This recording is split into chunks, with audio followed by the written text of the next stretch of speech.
Parágrafo 2º. 229, parágrafo 2º, veja aí.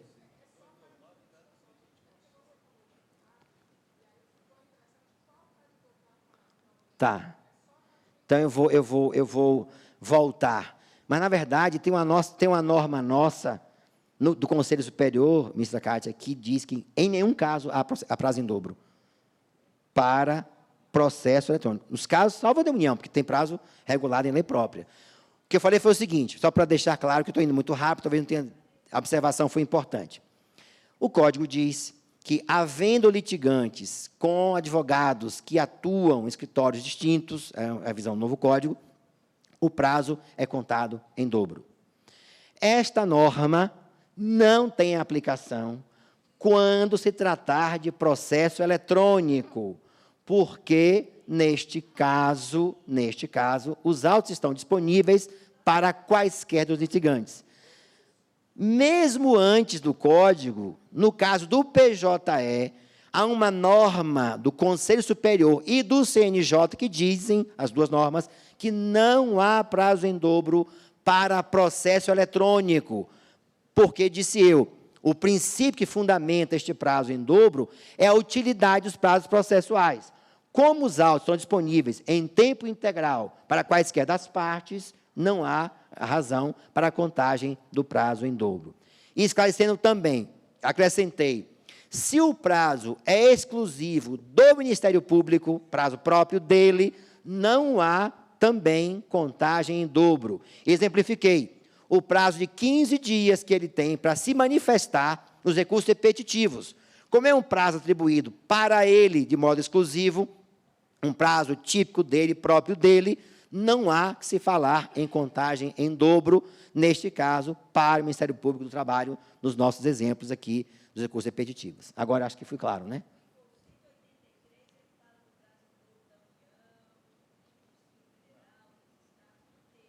E tem até faculdade de direito também aí, né? Faculdade que tenha prática judiciária, eu acho, prática jurídica, tem aí também um dispositivo que fala sobre isso. Bom, esclareci agora, vamos tentar prosseguir. Então, disse eu, voltando agora, agradecendo as ministras Calcin e Kátia pela observação, para deixar muito claro, que talvez não tenha sido tanto, porque tentando chegar ao final, que não ocorrerá hoje, seguramente. Por isso que eu inverti os temas das aulas de hoje para quarta-feira. Mas, prosseguindo, disse eu, com relação ao mandato, não há dúvida, é possível a correção também aqui no TST. Foi a primeira mudança que o Código trouxe. Já previa antes, mas havia dúvida, porque se dizia interposição de recurso não é ato urgente, por esta razão, a parte teve o prazo que dispunha durante todo o processo para regularizar o seu mandato, interpõe recurso no TST, eu acho bastante razoável esta tese.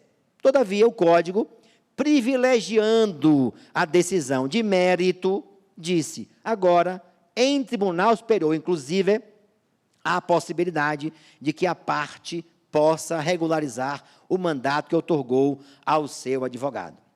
Primeira mudança. Segunda mudança, o Código também ampliou as possibilidades que havia anteriormente, no artigo 37, de a parte atuar sem mandato.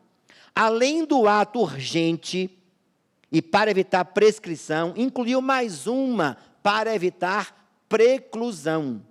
Então, é possível que a parte atue numa hipótese apenas motivada para evitar a preclusão, sem mandato. Segue-se-á, obviamente, o prazo que o Código prevê para a regularização do mandato e também, evidentemente, a ratificação dos atos que houvera praticado o advogado em nome da parte. E uma terceira mudança importante, aí mais técnica do que procedimental, foi uma adequação de que o ato praticado sem procuração não é mais, como dizia o Código anteriormente, inexistente, é ato ineficaz em relação ao outorgante, por uma razão muito simples, o ato existiu, está no processo, ele só não produzirá os efeitos em relação ao outorgante se este não ratificar os atos que praticou a parte em seu nome, no prazo que o próprio Código previu. Portanto, 3 mudanças importantes no que toca ao mandato. A primeira delas, e mais importante e básica, a possibilidade de que a parte tenha prazo no TST para regularização do mandato que outorgou ao seu advogado. Segunda, uma correção, um acréscimo que permitirá que a parte atue para evitar a preclusão e não mais, o advogado nesse caso, não mais ato urgente ou para evitar a prescrição ou decadência. E terceira, aí mais natureza técnica, que foi a correção, como estava no Código Civil, e isso é uma previsão que vem do Código Civil, que seria ato de inexistente para ato ineficaz em relação à pessoa do outorgante. Tempestividade, representação, preparo. Já vimos que, de acordo com a nossa normativa, a correção do preparo não se aplica ao depósito judicial. Já vimos também que o ministro Dallazen, ao expor aqui as suas argumentações na sua aula, ponderou, né, sim, expôs seus fundamentos, de que deveria, já que o preparo inclui tecnicamente as 2 situações, depósito e custas, recolhimento de custas, também deveria abranger esse caso. A comissão decidiu assim, e até que mude, é esta a regra a ser observada. Então, é possível, portanto, em relação às custas, corrigir não somente a forma, observem, mas também o valor. E acho eu que seria o caso, inclusive, de pagamento em dobro, porque não dá para aplicar a norma pela metade, mas vamos deixar isso para adiante. Mas o caso aqui, o caso deixando bem evidente, o Código prevê 2 situações. Primeira, recolhimento incompleto, e segundo, falta de recolhimento. No primeiro caso, a parte é intimada para completar o valor. Simples. No segundo caso, quando ele não recolhe, recolherá em dobro. Essa penalidade de recolhimento em dobro só é prevista para a hipótese em que não há recolhimento do preparo. Quando houver em valor incompleto, seria apenas para complementar o valor das custas já recolhidas parcialmente no recurso interposto. Há uma questão que ficou em aberto, e aí a jurisprudência caberá definir. O Código prevê expressamente, está dito lá, a concessão da gratuidade judiciária alcança, aspas, depósitos previstos em lei para interposição de recurso. Não diz se é garantida a execução, não diz se é depósito preparatório, está dito lá. Bom, a normativa é omissa, certamente vai ficar para a jurisprudência definir se alcança ou não o depósito recursal, nesse caso de gratuidade judiciária concedida, como está previsto no artigo 98, inciso 8º, parágrafo 1º do CPC. O erro grosseiro, volto ao que eu disse anteriormente, é aquela situação em que não há dúvida minimamente razoável para aceitar-se a prática do ato processual. É quando não há nenhuma dúvida sobre qual é o recurso cabível para aquela hipótese. Ninguém discutiu o contrário. A doutrina é unânime em afirmar que ele tem essa adequação. O tribunal não oscilou a sua jurisprudência. Ou seja, não há nenhuma mínima dúvida em que a parte possa se valer dela para dizer que agiu em conformidade com a boa-fé objetiva. Ou seja, era um comportamento razoavelmente esperado dela, considerando que o tribunal oscilou na sua jurisprudência, ou a doutrina afirmou ser cabível, por exemplo, o recurso em lugar de outro. O tribunal tem vários exemplos na sua jurisprudência, é rica em afirmar quais situações se considera a ocorrência de erro grosseiro.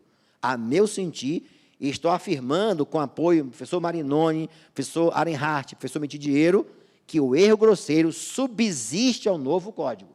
Isso eu fiz questão de afirmar, porque eu li em algumas passagens, aí me refiro ao professor Fred Dias, que diz que qualquer erro é corrigível. Aí, com a devida vem do autor baiano, meu querido amigo, a distância aqui é abissal.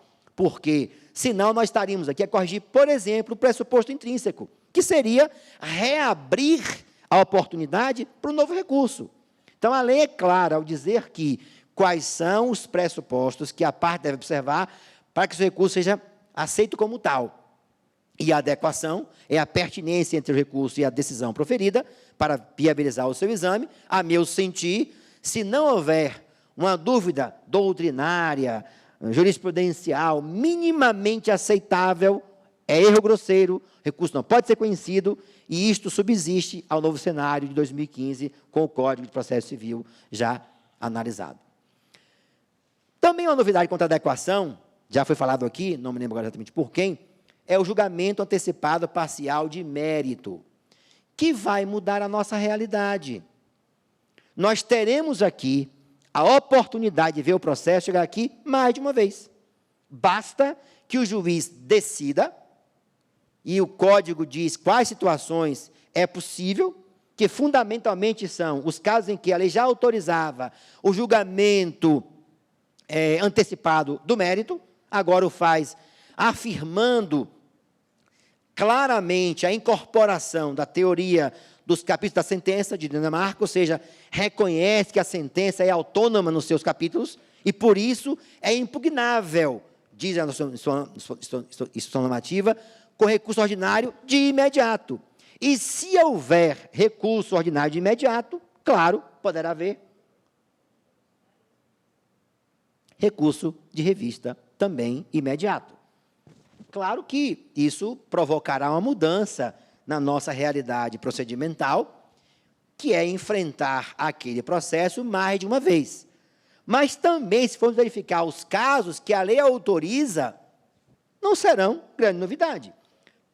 Pedido incontroverso, está no CPC. Ou situação em que não há mais provas outras a serem produzidas, isto é, a prova já é bastante para resolver aquelas questões que estão ali postas, ou revelia. Então, na essência, às vezes, a fala inicial causa uma certa preocupação. Mas, se formos decompor, analisando o que realmente não tem lá grande novidade. Sim, já se autorizava o juiz a antecipadamente julgar o mérito. Acresceu-se a essa possibilidade que já havia no Código anterior, ser essa atuação feita de modo fragmentado, de modo parcial, de modo, como o próprio Código diz, de modo antecipado. Portanto, é possível que haja recursos ordinários interpostos, decisões que fracionadamente irão julgando o mérito das questões, e o tribunal, então, vindo a apreciar, ou poderá vir a apreciar recurso de revista sobre aquele mesmo processo em mais de uma oportunidade.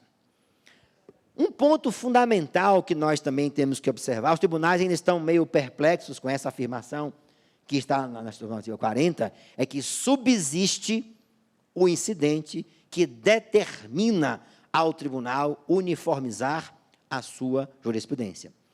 Se observarem atentamente, o Código não mais o prevê. Foi substituído por 3 outros. Recursos no Código especiais repetitivos, recursos, incidentes de resolução de demandas repetitivas, e terceiro, incidente de assunção de competência. Isto é, o Código criou figuras jurídicas outras que resolveriam, ou resolverão, a hipótese em que há dissenso interno no tribunal. A nossa lei, todavia, trata esse incidente como um pressuposto específico do recurso de revista. E aí me vale os ministros Alexandre e Luiz Felipe, quando afirmam que a fundamentação para esse dever está na definição de qual é o papel reservado aos regionais e qual é o papel reservado ao TST. Aos regionais cabe o papel de uniformizar a jurisprudência. Ao TST cabe o papel de manter a unidade do sistema jurídico, ao fixar, dentre aquelas interpretações, qual deve prevalecer no cenário nacional. E aqui me permito abrir um parêntese. O ministro Zé Roberto falou muito bem sobre precedentes, eu assisti às aulas dele todas, ouvi esse final de semana, que não tinha vindo às aulas dele, coincidentemente as 2, mas ouvi todas. São 7 arquivos numa e 5 arquivos no outro, para provar que eu assisti, em que ele expôs, com o didatismo que é peculiar, toda a fundamentação dessa teoria dos precedentes judiciais. Essa novidade que há no nosso Código, de que A norma jurídica tem que ter uma única interpretação, seja ela qual for. Mas para garantir os princípios a que me referi anteriormente. Tem um artigo, o ministro Alexandre Agra coordenou um livro sobre a nova lei, tem um artigo de um juiz do Rio de Janeiro, que ele desanca o sistema. Muito bem escrito. Não é um artigo assim, que cria a teoria do caos por si mesma. Ele analisa os argumentos do professor Marinoni e vai tentando desconstruir um a um. Mas, a meu sentir, no sistema atual, já existia, já havia a ideia de que, pelo menos na esfera civil, não comportava interpretações divergentes para uma mesma questão jurídica. E mais ainda, observem que aos tribunais agora, o papel regionais, o papel é muito mais relevante do que havia antes. Porque a eles caberá a tarefa de dizer, olha, nesta região, a interpretação da norma é esta. E acrescentarei, se for questão eminentemente regional, não virá para o TST. A não ser que haja uma tese que contrarie precedente ou súmula do TST. Então, ao invés de ter o seu papel enfraquecido, como muitos dos colegas têm dito, a meu sentir, eles foram fortalecidos, porque dirão, na região respectiva, qual é a palavra final da tese ali posta. Claro, se houver divergência entre regionais, com teses contrárias ao TST, aí sim virá para que o tribunal diga, preservando a rigidez do sistema jurídico, qual é a interpretação adequada para aquela questão jurídica. É uma novidade, sem dúvida. Dizem os juízes, está influenciando, retirando a liberdade de julgamento. Observem que até chegar ao TST, haverá uma riqueza de debates na primeira instância, na segunda instância, até que chegue aqui. E o Tribunal Superior saberá, sem dúvida, abeberar-se desse caldo de elementos culturais, jurídicos, legais, para dizer qual é a tese final aplicada ao caso concreto. Mas é importante ressaltar que esta corte, aí a minha observação, tem que ter também a humildade de verificar quando a sua súmula tornou-se obsoleta. E a lei prevê essa possibilidade. O tribunal tem que ter a humildade de dizer, olha, aquele nosso precedente não mais é aplicável hoje, porque a história, a vida evoluiu.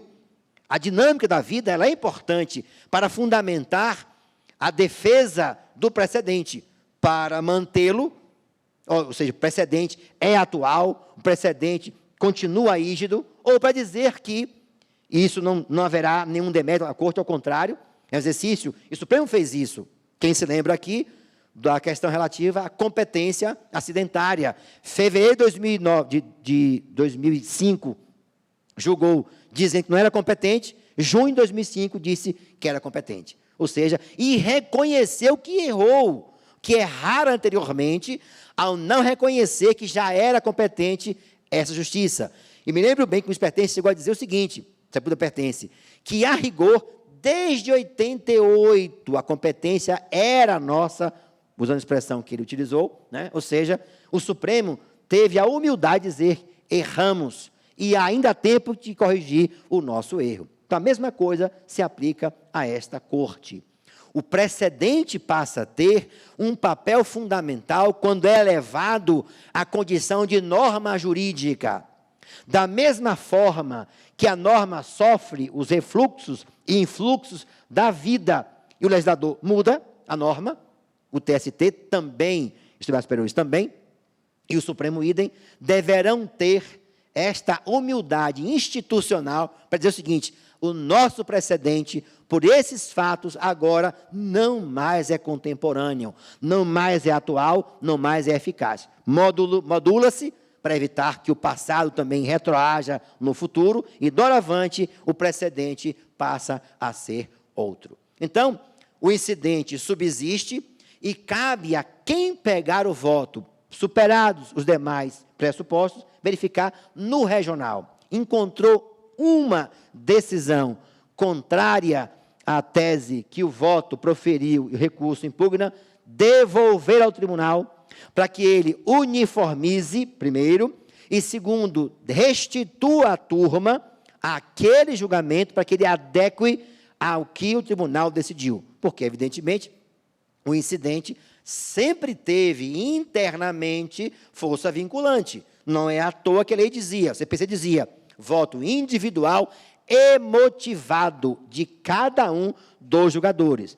A diferença que agora passa a ser a disciplina no regimento interno dos respectivos tribunais, observando, isso é importante ressaltar, o que prevê os 2 atos normativos que o TST expediu para disciplinar esse incidente que pacifica o dissenso interno no tribunal. Doravante, haverá um voto de 40 laudas, dizendo que não concorda por isso, por aquilo, todavia, vírgula, no dia tal, o tribunal pacificou desta forma e me curvo ao entendimento que a Corte proferiu naquele caso. Lembrando apenas rapidamente, que a lei fala em súmula ou tese jurídica prevalecente, isto é, não precisa haver súmula para se tornar precedente. A nossa lei prevê expressamente este caso, a meu sentir de maneira sábia, para evitar que, para solucionar, melhor dizendo, aqueles casos em que não havia quórum suficiente para edição de súmula. Agora, mesmo que não haja o quórum para esse fim, o tribunal expondo quais são os fundamentos da sua decisão, passa a valer como precedente e, como tal, terá força obrigatória no âmbito interno e também, obviamente, no plano vertical. Também surgiu outra dúvida. Diante do novo Código, dessa realidade em que a norma pode ser adaptada ao processo, permanecem os requisitos que a lei prevê, neste caso, o artigo 896, parágrafo 1º A, linhas, incisos 1, 2 e 3, da transcrição, não há dúvida que sim. Porque é um requisito específico próprio do recurso de revista, e por esta razão, cabe, e a doutrina inteira diz, não há quem diga o contrário, que qualquer possibilidade de correção de defeitos se restringe a pressupostos extrínsecos. Neste caso, a parte tem que demonstrar que pré-questionou, que indicou o dispositivo, que fundamentou a indicação, ou seja, a chamada demonstração analítica. Não basta fazer um razoável de 20 páginas, no final dizer, viola artigos tais, e tais, a súmula contraria isso, x, y, z.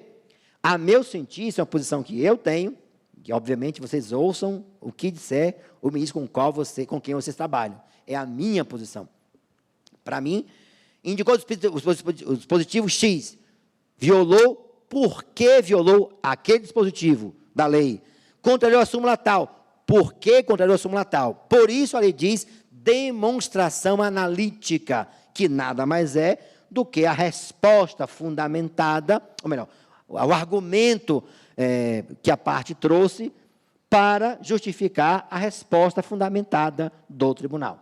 Dirão, mas isso é um absurdo, porque qualquer possibilidade caberá ao julgador a aproveitar o recurso. E, por esta razão, contrariando toda a principiologia do Código, contradição de mérito, seria um contraponto e, por esta razão, não subsistiria mais o dispositivo, disse eu. A normativa deixa clara que em todos os instantes em que houver conflito entre norma própria ou princípio próprio do processo ou do trabalho e o processo civil, subsiste, permanece rígido o processo e a norma do processo do trabalho. Mas dirão, mas isso não importaria, qual seria a razão de se manter esta exigência? A meu sentir, retirar do julgador a tarefa de deduzir do recurso se a parte pré-questionou ou não o tema. Isto é, retirou do julgador a tarefa de, interpretando o recurso, dizer, Não, de fato, aqui houve violação, de fato, aqui houve contrariedade, de fato, aqui houve divergência jurisprudencial. A parte tem que agora objetivar no recurso o preenchimento desses requisitos. E observe que a lei é muito clara ao dizer que tem que fazer de modo explícito, claro, objetivo, evidente, sem nenhuma dúvida, mas não parou aí. E fundamentado, isto é, indicar por que está indicando, apontando ela a eventual divergência, por que está apontando ela, quais razões está e em que lugar está essa violação. Eu sei que há divergências, mas as turmas aqui, as 8 turmas e a SDI já consagraram esta tese. É verdade que não há decisões ainda, aliás, da semana passada já do novo Código, afirmando a subsistência desse requisito. Embora não tenham ainda sido decisões que tenham sido proferidas à luz do novo Código, mas, entendo eu, é a minha opinião, que isso não mudará no cenário do Código de Processo Civil de 2015. Um ponto importante, já falei sobre ele, vou retornar rapidamente, que me refere a respeito ao voto vencido. Já vimos, ele tem que constar expressamente, não há nenhuma dúvida, o Código diz, que ele será, observem, declarado e, por sua vez, estando ele nos autos, os seus efeitos serão plenos, inclusive para viabilizar o chamado precacionamento ficto. E aqui, a doutrina diz, prevaleceu o TST. Vocês sabem, nós sabemos que existiu uma disputa jurisprudencial, interpretativa entre o STJ e o Supremo, e o TST, quanto à existência ou não desse tipo de precacionamento, e o Código encampou a tese, segundo a qual, em base à declaração opostos, o tribunal não respondeu, está a tese prequestionada. Aí não há nenhuma dúvida. Mas eu chamo a atenção para um detalhe importantíssimo. O Código diz que o voto vencido servirá produzindo efeitos plenos, inclusive para efeito de nele estar contida a tese que é objeto do recurso da parte respectiva. Mas se houver divergência de quadro fático entre o voto vencido e o voto prevalecente, não há dúvida nenhuma, prevalece o voto respectivo do julgado da corte. Ou seja, não há a possibilidade de prevalência de quadro fático indicado em voto vencido, se, claro, o voto foi vencido. A SDI já afirmou posição nesse sentido, deixando claro que, evidentemente, se há um debate quanto aos limites fáticos e prevaleceu o voto do colegiado, aqui é um voto contra o acórdão, que é a expressão do colegiado sobre aquela questão que foi posta para apreciação. O voto é a posição individual de um julgador. O acórdão representa o colegiado. Então, se houver divergência de quadro fático entre voto vencido e acórdão do órgão respectivo, prevalecerá sempre o acórdão. A tese, todavia, claro, constando do voto vencido, e a parte discutindo esta tese, poderá se valer do voto vencido, onde há a tese pré-questionada, embora, óbvio, tenha sido vencida a tese no julgamento colegiado respectivo. Já disse há pouco que, quanto à legitimação, o Código ampliou essa possibilidade em relação a amicus curiae, para dizer que, em 2 situações, ele está autorizado a interpor recurso. Diz a lei que, ao admitir o ingresso do amicus curiae no processo, o julgador, primeiro grau, TST ou TRT, definirá quais poderes a ele serão ou estão sendo outorgados. Mas, em relação ao recurso, deixa claro que só há 2 possibilidades: embargos declaratórios e interposição no caso do incidente que desconsidera a pessoa jurídica. Exatamente por isso, diz a doutrina, que não pode o juiz outorgar poderes recursais ao amicus curiae, porque a lei expressamente veda essa possibilidade. a não ser nos casos que ela própria definiu. O que quer dizer com isto? Apesar de o julgador ter a liberdade de definir os limites de atuação do amicus curiae, esta liberdade não vai a ponto de ampliar o que a lei restringiu e o faz de modo categórico, indicando, portanto, embargos declaratórios e o recurso no caso de desconsideração desse incidente da pessoa jurídica. Lembrando que o Código prevê que ele pode ser instaurado no tribunal, caso específico aqui do regional, obviamente, né? Aqui eu não vejo como aqui esse incidente instaurado no TST, mas pode surgir no regional, o relator processa, o relator define, o relator decide, e, obviamente, aqui poderia, nesse particular, haver recurso de revista do amicus curiae para o TST, não fosse a limitação que a lei previu, mas, nesse caso, admitido expressamente por ela, é possível, então, termos aqui recurso de revista de amicus curiae, neste caso, se tratar, obviamente, de incidente se tratar desse tema que a lei expressamente o previu. Então, legitimação, nos demais aspectos não há pontos importantes, portanto, não voltarei a mencionar. Efeito suspensivo. Já vimos que não há mais no Código processo cautelar. O Vieira de Mello falou aqui na sua aula sobre tutelas da evidência, tutelas de urgência, não há mais processo cautelar. O que não quer dizer que não haja pretensão cautelar. O que fez o Código foi simplificar o procedimento. Antes existia um processo com rito próprio, com pressupostos específicos dele, com condições da ação, que o Código, inclusive, não fala mais de condição da ação, pode observar, próprios desse processo, que viabilizavam o exame dessa pretensão, que nós sabemos o objetivo é garantir o resultado útil do processo, etc. Bom, mas, enfim, se sumiu, na linguagem cotidiana, coloquial, o processo do Código, quer dizer que não há mais a possibilidade de concessão de efeito suspensivo? Claro que existe. E o Código previu expressamente, dizendo a quem cabe, qual é o órgão competente para a concessão deste efeito, que não virá mais numa ação cautelar, mas uma simples petição na qual a parte exponha os fundamentos que, a seu juízo, autorizariam a concessão de efeito suspensivo ao recurso, nesse caso aqui de revista, interposto. Observe que ali diz assim, ao tribunal competirá, se o pedido houver entre a interposição do recurso e a distribuição respectiva. Então, se diz ao tribunal, se pode imaginar que fosse o presidente, o regimento interno aqui terá que disciplinar essa questão.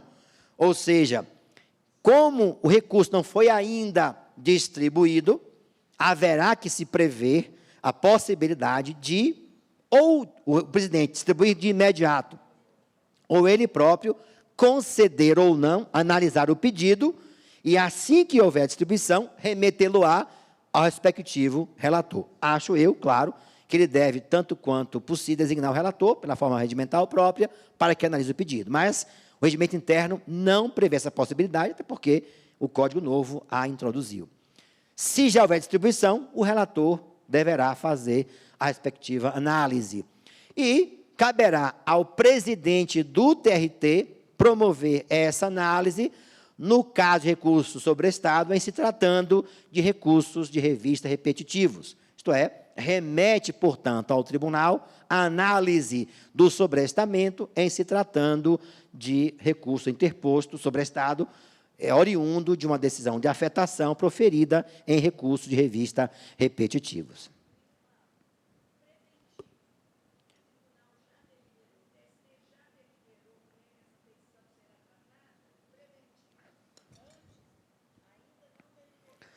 Não, aí a resposta ficará, a pergunta foi, já há um tratamento do TST quanto ao tema?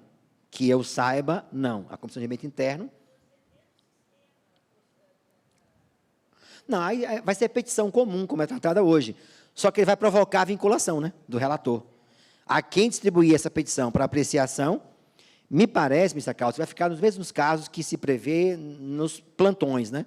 Ou seja, ingressar com a petição, o presidente do tribunal examinar o pedido, se concede ou não concede, analisando o pedido, designar relator, e daí em diante ele promoverá e continuará. Fica solta até chegar ao processo.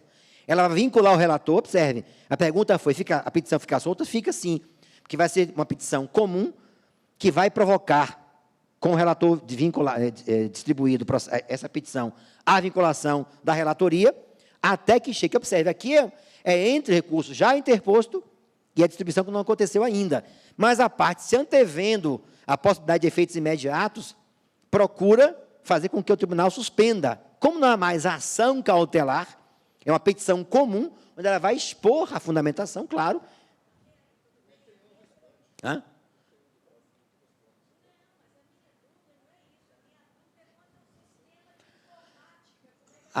Bom, não sei. Em relação ao sistema de informática, aí o ministro Alexandre, que já não está conosco, que é da comissão respectiva, mas eu acho que isso não tem maior dificuldade pelo seguinte, já temos hoje petição, tratamento de petição, já existe hoje no sistema. O que vai acontecer é que esta petição terá que ter um tratamento específico por uma razão muito simples. Ela vai vincular a relatoria. Se o presidente do tribunal distribuir aquela petição a um relator entre os ministros, aí é vinculado para o tratamento em relação à prevenção dos processos que vierem em relação àquele tempo posteriormente. Então, na verdade, sim, o sistema em si eu não vejo dificuldade maior, porque vai se encontrar uma solução no que já dispomos hoje, que é tratar a petição como uma peça autônoma, como às vezes acontece quando o recurso, por exemplo, é baixado.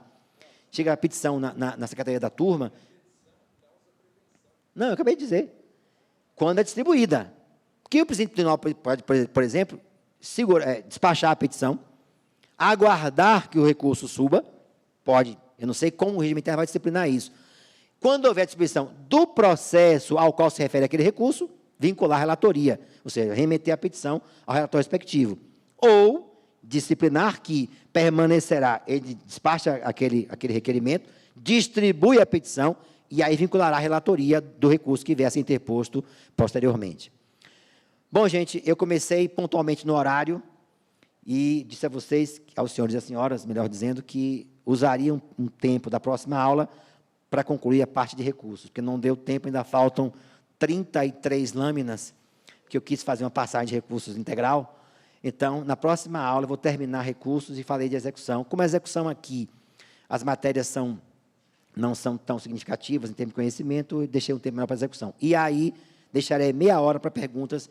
Vocês anotem, por favor, porque eu costumo começar no horário, mas também terminar no horário.